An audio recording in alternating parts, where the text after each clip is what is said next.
안녕하세요. IT 커넥트입니다.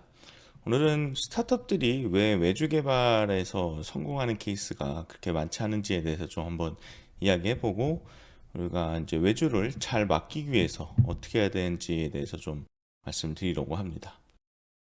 저희 IT 커넥트에 대해서 좀 간단하게 설명을 드리면, 워드프레스 개발부터 일반적인 사이트 개발까지 모바일 넷도 하고 있고요. 현재 이제 한 14명의 사람들이 함께 개발을 진행을 하고 있습니다. 포트폴리오는 저희 사이트에 포트폴리오에서 같이 한번 살펴볼 수가 있고요. 어쨌든 벌써 이제 이렇게 운영을 한 지가 3년이 이제 거의 다 되어 가고 있는데, 최근에 저희가 청년창업사관학교라는 것에 좀 선정이 됐습니다. 그래서 15기로 입소를 해서 많은 스타트업 대표님들과 함께 이야기를 나누고 있는데요. 이제 대부분 이제 걱정하는 게, 저희 같이 직접 개발을 하거나 아니면 내부에 개발자가 있는 분들은 상관이 없지만 개발자가 없는 회사도 있습니다. 이제 그 본인의 어떤 전문성을 가지고 어떤 IT 서비스를 만들고자 하는데, 이제 주변에서 하는 얘기들이 다 외주 개발 실패했다, 외주 개발 돈만 날렸다 하는 경우들이 너무 많다 보니까 이거 도대체 어떻게 해야 되나요? 라고 이제 문의하시는 분들이 많으신데요. 왜 이렇게 실패하는 그런 스타트업들이 많을까요? 근데 기본적으로 저는 그렇게 생각합니다. 원래 IT 서비스로 성공하는 게 정말 어렵습니다. 10군데가 창업을 했다면 5년 안에 생존을, 성공도 아니죠. 생존하는 확률이 20% 정도밖에 안 된다고 이제 알고 있어요. 그만큼 어떤 창업이라는 것 자체가 어려운데, 그 중에서도 이제 IT 서비스라고 하는 것은 제가 볼 땐 더 성공하기가 어렵습니다. 또 무형의 있던 서비스들은 대체로 사람들이 이제 유형의 서비스들보다는 결제를 만들어내거나 뭔가 이제 새로운 개념의 서비스를 만들었다면 이것을 익숙하게 하고 많은 사람들이 쓰게 만드는 데까지 정말 그 어려운 과정을 거쳐야 되거든요. 그러다 보니 당연히 성공하는 확률도 낮은데, 거기에 이제 내부의 어떤 전문성을 가진 개발에 대한 어떤 IT에 대한 어떤 지식이 있는 사람이 아니라 일시적으로 이제 외주를 하게 되면 아무래도 이게 성공 확률이 더 제가 볼 때는 떨어진다고 생각을 해요. 그래서 누군가가 물어봐요. 외주 어떻게 해야 돼요? 그때 저는 가장 좋은 외주 개발은 외주로 개발하지 않는 거예요. 라고 우스갯소리로 얘기를 합니다. 저도 외주 개발로 뭐 먹고 살고는 있지만, 진짜 서비스를 이제 고도의 서비스, IT 서비스가 주 사업이다 그러면은 외주 개발보다는 직접 이제 개발할 수 있는 환경이 가장 좋겠죠.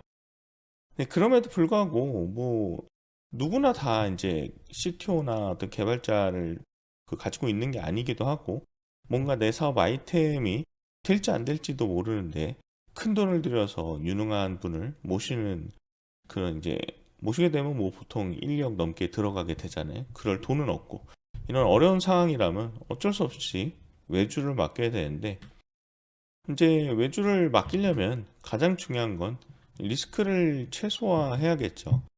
뭐 1, 2만 원 들어가는 거 아니잖아요. 아무리 싸게 한다고 하더라도 몇백에서 몇천, 진짜 억대까지 들어갈 수 있기 때문에 어떻게든 우리가 리스크를 줄이고 성공 확률을 높여야 합니다. 그럼 그 방법에 대해서 알아보기 전에 왜 외주로 개발을 맡겼을 때 실패하는지 그 원인을 좀 한번 좀 보면 좋을 것 같아요. 일단 이제 외주 개발사에 문제가 있을 수 있어요. 클라이언트는 뭐 문제가 없다고 보고 외주 개발사가 이제 문제인 경우, 첫 번째로는 이제 가장 근본적이죠. 개발 실력이 부족해서 그럴 수 있어요. 처음에 이제 클라이언트 얘기를 들었을 때 될 것 같다, 뭐 이제 이 정도는 충분할 것 같다는데 막상 해보니 개발 실력이 부족하거나 혹은 전문 개발 인력이 부족하거나 이럴 수 있죠. 혹은 이제 프로젝트 관리 역량이 부족할 수도 있어요. 뭔가 이제 관리가 제대로 안 되고 개발자들이 일하는 것을 제대로 관리하지 못해서 뭐 이리저리 코드가 오류가 나는데 서로 어떻게 해야 될지 모른다던가, 막 일정이 안 맞는다거나 커뮤니케이션이 잘 안 된다던가, 요구사항을 제대로 전달하지 못한다던가 뭐 이런 것들도 문제가 있을 수도 있죠. 또 이제 제가 볼 때는 꽤 흔한 이슈일 것 같은데요. 우선순위의 충돌이 있을 수도 있을 것 같아요. 그러니까 이제 A라는 프로젝트 받아놓고 또 며칠 후에 영업이 돼서 또 B라는 프로젝트를 받고 또 C라는 프로젝트를 받았는데 이 세 개가 이제 일정이 겹치는 경우죠. 물론 이제 운영하는 입장에서 요거는 사실 이렇게 받으면 안 되죠. 자기의 인력의 캐파에 맞게 당연히 일정을 배분을 해야 되는데 개발이라는 게 하다 보면 이제 개발사가 진행을 하더라도 클라이언트에서 정보를 안 준다던가 뭔가 이제 클라이언트에서 의견을 안 준다던가 하는 몇몇 가지 사유로 프로젝트가 딜레이 되는 케이스가 이제 너무 흔하기 때문에 그런 것들까지 미리 고려해서 미리 프로젝트를 받을 때도 있어요. 그렇지 않으면 이제 운영이 안 되거나 하니까요. 근데 공백이 생기게 되면 그대로 이제 인건비 손실이기 때문에 그럴 때가 있는데 이제 이 관리를 잘못해서 일정이 꼬여가지고 서로 이제 문제가 되는 경우가 있죠. 외주 개발사 문제는 이렇고 이런 클라이언트의 문제로는 이 사업의 구체성이 부족할 때가 많은 것 같아요. 이제 내가 어떤 기능을 만들어야 되는지, 어떤 서비스를 만들어야 되는지가 정확하지가 않고, 이거랑 비슷한 거 하고 싶은데요. 뭐, 어느 날은 A라고 얘기했다가, 어느 날은 B라고 얘기했다가, 막상 또 기획을 해서 보내주면, 이거 아니고 C라고 했다, D라고 했다가, 더 혼미해지면, 이제, 그 다음에 어떻게 해야 되죠? 다시 물어본다던가, 이래서 진행이 안 될 때가 있어요, 계속. 이런 케이스가 종종 이제 발생을 하는데 이런 경우 일정이 계속 이제 꼬이죠. 결과도 안 나오게 되고 그럼 개발사 입장에서는 날짜는 지나가는데 진도가 안 나가니까 점점 이제 서로 초조해지는 거죠. 그러다가 이제 어느 정도 수준이 넘어가면 비용을 더 요구를 하던가 아니면 프로젝트가 드랍되거나 문제가 발생하는 케이스가 있습니다. 비슷한 일이 될 수 있는데요. 이제 예산이나 일정에 대한 이제 현실성이 부족할 때가 있어요. 예를 들면 한 6개월짜리 프로젝트를 가지고 돈 1,000만 원에 하려고 해요. 그래서 이거는 그 개발자들이 몇 명이 투입이 되고 어느 정도나 일을 할지만 계산해도 말도 안 되는 예산이라는 걸 알 수 있는데 이제 이런 예산과 일정을 짜두는 거죠. 예를 들면 나는 1,000만 원에 6개월짜리도 사실 모르죠. 내가 원하는 게 1,000만 원 이런 게 있는데 난 1,000만 원에 해낼 거야. 그리고 요거는 2개월 만에 돼야 돼. 라고 해서 막 돌아다닙니다. 그러면은 대부분의 개발사는 아마 거부를 하거나 미팅도 하지 않을 거예요. 근데 갑자기 이거를 해주겠다는 개발사가 나타납니다. 그러면 이게 봐봐 되잖아. 다른 애들은 다 사기네. 이러고 바로 이제 계약을 해버리는데 막상 하게 되면 어떤 기능들이 빠진다거나 이거 생각보다 일정이 길게 나온대요. 추가 비용 주셔야 돼요. 라고 한다거나 아니면 아예 그냥 대충 하다가 도망가 버린다든가 이런 여러 가지 문제가 발생하게 돼요. 그래서 이 예산이나 일정의 현실성 이거는 사실 근데 IT 전문가가 아니면 당연히 모르잖아요. 몇 명이 투입돼서 어느 정도 걸릴지도 모르고 그렇기 때문에 이런 것들은 앞서서 기획 설계단에 이제 전문가의 도움이 필요하다라고 말씀드릴 것 같은데 요거는 이제 이후에 더 얘기를 해보도록 하고요. 그 다음에 또 이제 많은 경우가 이거죠. 데이터나 자산을 제공을 안 해요. 그래서 이건 저희도 많이 겪는 케이스인데, 이 고객사의 사업이나 자료는 고객사가 가장 잘 알고, 특히 그쪽 자료들, 이미지나 이런 것들은 거기서 갖고 있는 건데, 이걸 주질 않아요. 내용에 대한 피드백도 없고, 내용도 없습니다. 찰필 바빠서, 뭐, 지금 뭐 상황이 안 돼서 어쩌고저쩌고 하면서 미뤄집니다. 저희가 가장 길게 미뤄졌던 게 한 8개월, 9개월 정도였던 것 같아요. 사실 그러면은 프로젝트가 드랍됐어야 맞았는데 저희는 그래도 약속한 게 있어서 끝까지 했지만 대부분 이런 경우에는 거의 문제가 발생을 하죠. 프로젝트를 하지 않게 되거나 추가 비용을 요구한다거나 어쨌든 서로 얼굴 붉히게 얘기하는 경우가 많이 발생할 수가 있어요. 그래서 이런 것들도 큰 문제가 될 수가 있고 이것도 있어요. 사실은 이제 사업 구체성 부족 때문에 이런 잦은 변경이 나오는 건데 결국 이제 눈으로 보이게 만들어 놨습니다. 개발을 다 해놨는데 이거 별로인 것 같아요. 다른 걸로 해주세요 해서 한두 번은 뭐 개발사도 해줍니다. 웬만하면 계약상에 뭐 기획된 거 절대 변경 없습니다 라고 아주 명문하고 강하게 얘기하지 않은 이상 당연히 뭐 어느 정도까지는 변경사항이 있을 거라고 예상하고 프로젝트를 하게 되는데, 이걸 계속해서 반복 작업을 시키는 거죠. A라고 해서 A로 변경했는데 B로 바꿔달라 해서 B로 바꿔줬다가 뭐 다시 자기네 A가 좋다고 해서 A로 바꿨는데 다 해보니까 C가 더 나은 것 같아요. 뭐 이렇게 되면은 사실 이거는 이제 외주 개발사에서도 끊어줘야죠. 이제 계약상에서부터 이런 것들은 정해지면 뭐 변경이 안 된다던가 이런 내용들이 있었어야 되는데 그런 것들이 명확하지 않기 때문에 클라이언트도 이렇게 얘기를 하겠죠. 이게 이제 클라이언트 입장에서는 또 반대로 불만 요소가 돼요. 아니, 눈으로 봤을 때 이제 바꾸고 싶은 거잖아요. 그전엔 내가 어떻게 알아? 내가 전문가도 아닌데. 이런 케이스들이 있거든요. 요거는 근데 클라이언트도 이해를 해줘야 될 게, 그러면 이런 잦은 변경으로 인한 어떤 인력 투입이 이제 늘어나는 것들, 그거에 대한 비용은 사실 이거 비용 주는 경우 별로 없어요. 비용을 요구해야 당연히 주는데, 뭐 그건 당연히 그렇겠죠. 근데 이제 그런 추가적인 투입 공수에 대해서는 비용이 발생할 수 있다라는 부분만 인지를 하고 그렇게 요구를 한다면은 뭐 딱히 문제 없겠죠. 외주개발사도 어쨌든 비용을 지불하고 추가적으로 뭐 변경을 한다고 하는 거니까.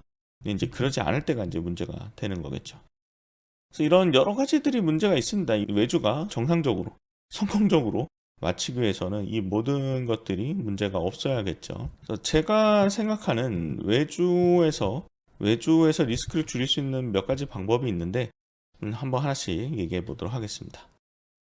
가장 먼저는 진짜 최소 단위의 MVP 제품을 만들자라고 꼭 말씀을 드리고 싶어요.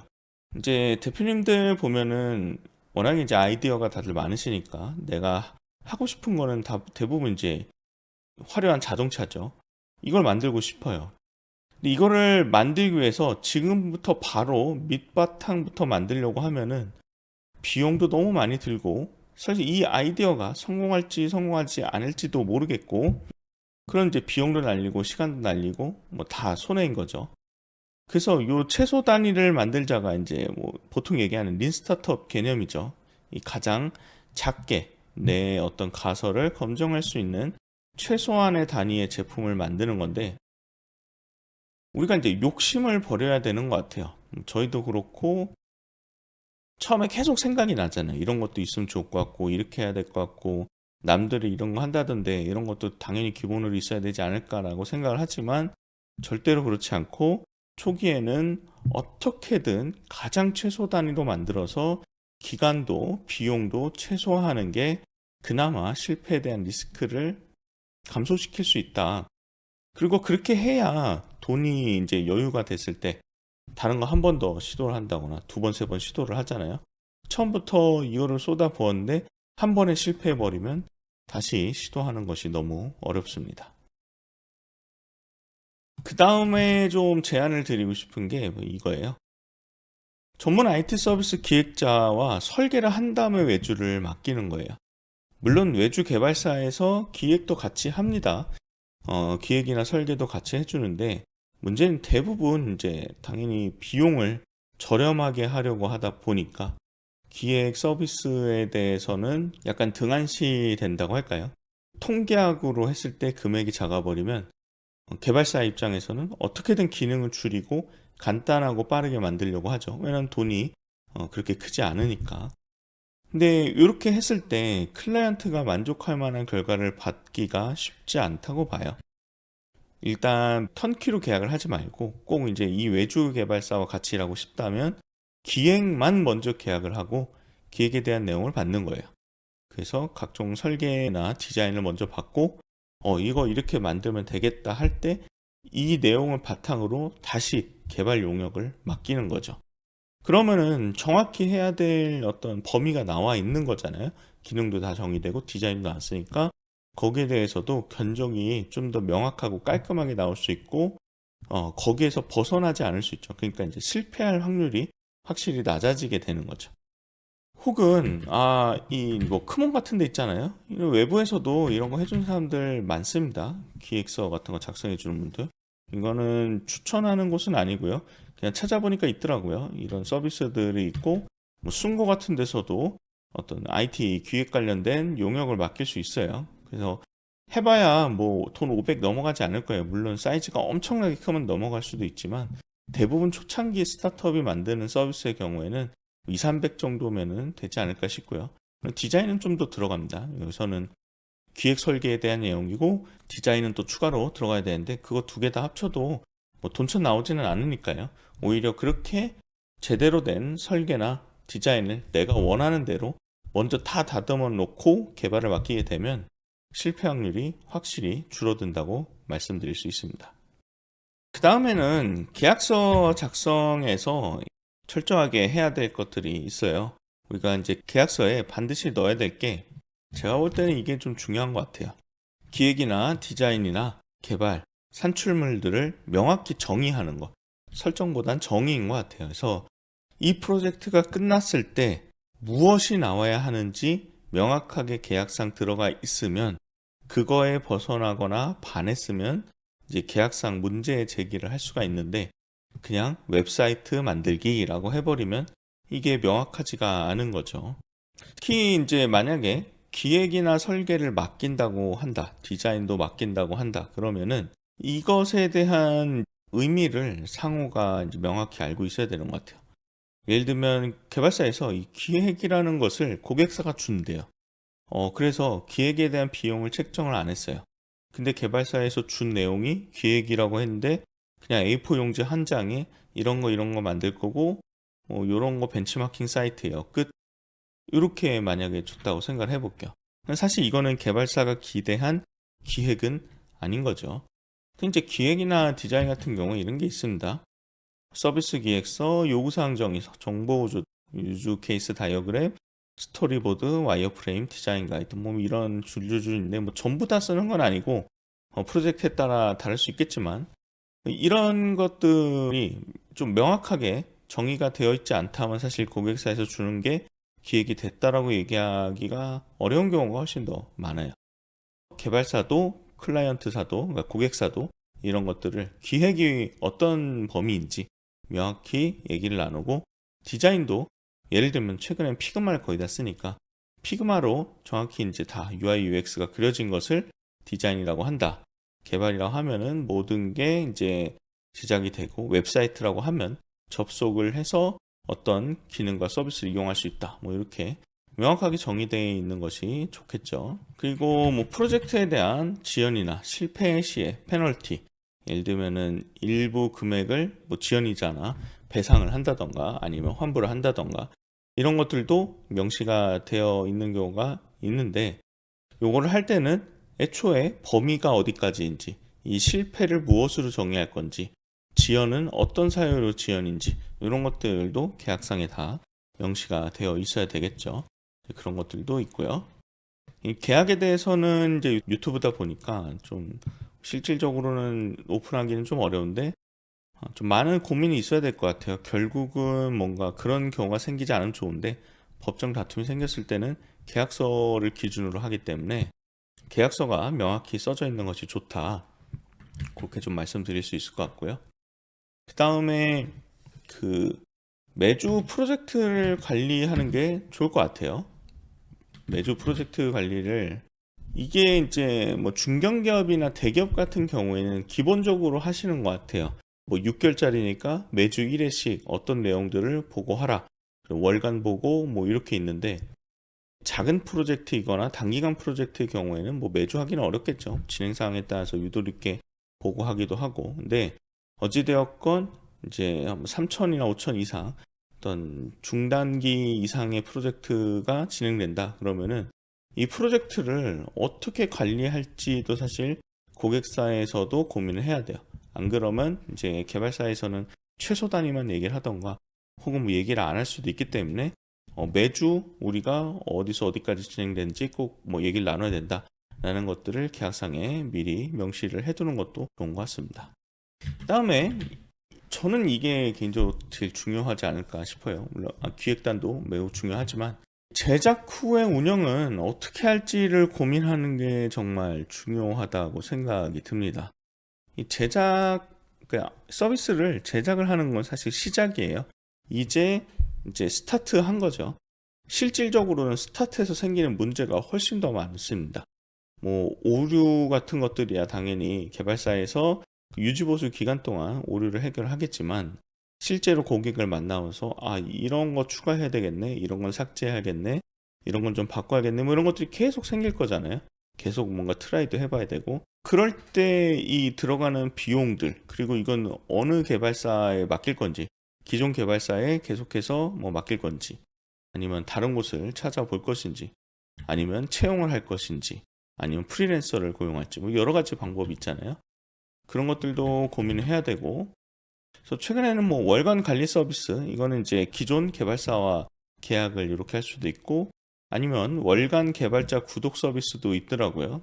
그래서 뭐 하루에 4시간씩 한 달 동안 뭐 이렇게 해서 계약을 해서 이 기간, 이 시간 동안에는 우리 일만 한다 라고 할 수도 있고, 아니면 뭐 그냥 건당 외주를 의뢰할 수도 있는데, 중요한 점은 그래서 어떻게 할 거냐, 우리의 있던 이런 변동사항들이 발생이 되었을 때, 문제가 되었을 때 어떻게 대처를 할 것인지를 미리 고민을 해야 외주로 서비스를 만들더라도 이 서비스가 그냥 그대로 방치되지 않고 계속돼서 관리될 수 있다, 디벨롭 될 수 있다 라는 것을 좀 말씀드리고 싶습니다.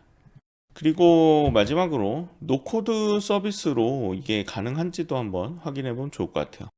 처음부터 이제 개발자가 이렇게 만들면 당연히 좋겠죠. 좋은데 비용이나 시간이 워낙에 크게 들어가다 보니까 이 사업이 정말 될지 안 될지 알아보는 차원의 지금 수준, 단계, 스테이지에 있다면은 우리가 노코드 서비스 이걸로 한번 검증을 해볼 수가 있을 것 같아요.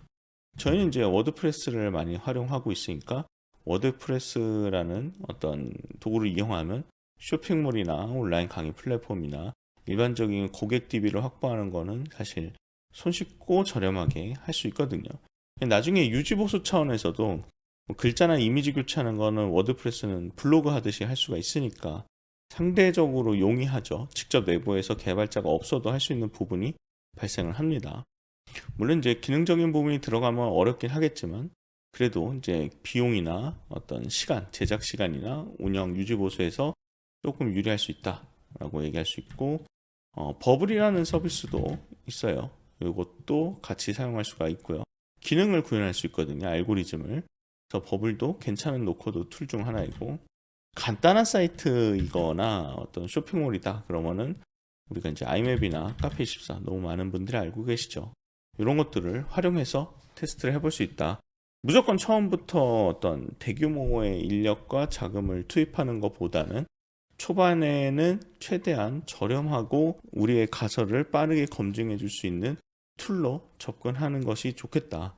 물론 그런 게 안 될 수도 있습니다. 아주 획기적인 서비스라고 하면은 무조건 개발자가 붙어서 개발을 해야 될 수도 있지만, 이런 것들이 우리가 실제로 그렇게 가능할지 한번 먼저 알아보는 것도 좀 좋은 방법이 아닐까 싶습니다. 그래서 이렇게 해서 저희가 외주 개발을 이제 실패하는 이유들 여러 가지 좀 이렇게 말씀을 드렸죠. 요거만 좀 피해도 좋을 것 같고요.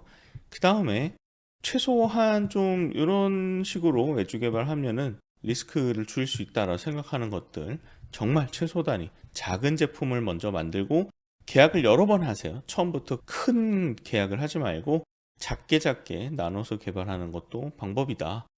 그리고 기획이 명확하지 않으면 IT 서비스 전문 기획자와 함께 설계를 한 다음에 외주를 맡기거나, 외주에 이제 기획을 맡겨도 기획만 별도로 계약을 해서 정확히 정의가 된 후에 다시 견적을 낸다던가 이렇게 할 수도 있고요. 계약서 작성할 때부터 필요한 부분 단계별로 철저하게 체크 꼼꼼하게 하셔서 하시고요. 그 다음에 뭐 프로젝트 관리도, 클라이언트가 가장 중요한 것은 이게 정말 제대로 잘 되고인지 수시로 이제 확인을 하고 잘 이제 내가 이거 정말 잘 지켜보고 있다라고 알려주는 거라고 또 생각을 해요. 그래서 매주 프로젝트 관리하는 거 한번 살펴보셔야 될 것 같고, 제작 후에 운영을 어떻게 할지, 그리고 최소 비용과 아주 가장 빠른 시간으로 개발하기 위해서 노코드 서비스로도 우리의 아이디어가 가설 검증이 가능한지 그런 것들을 확인해서 진행해 보는 것도 추천을 드리겠습니다. 감사합니다.